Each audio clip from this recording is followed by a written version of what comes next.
Hi, I'm Shalene from TSC Tuition, and today I'll be talking about how to use a quote properly in an essay.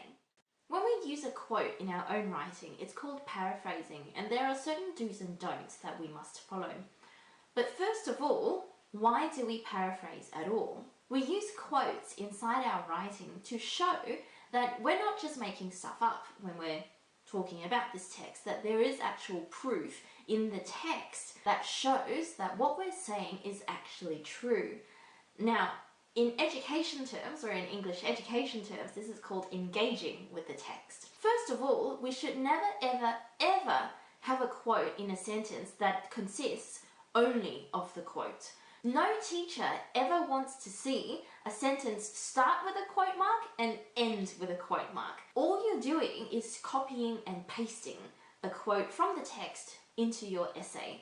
It doesn't show the teacher that you understand where that quote comes from, what its context is. It doesn't show your examiner that you're engaging with the text. And if you only have the quote in your sentence, then what you're really not doing is explaining anything about that quote. Even if you do a bit of explanation in the sentence after it, that quote that you're using is still not explained in the sentence that you've put it in.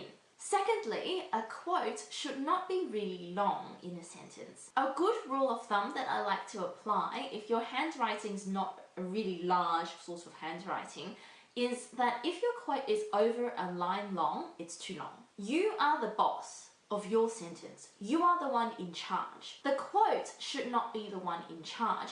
The quote works for you.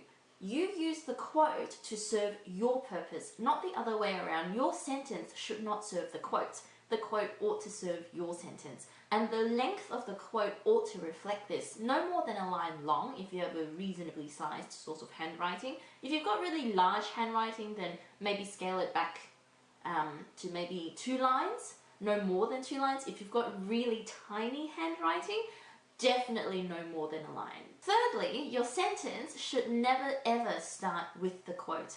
The first word, or even the first 2 words, I would say, of your sentence ought to be in your voice. It should show your writing.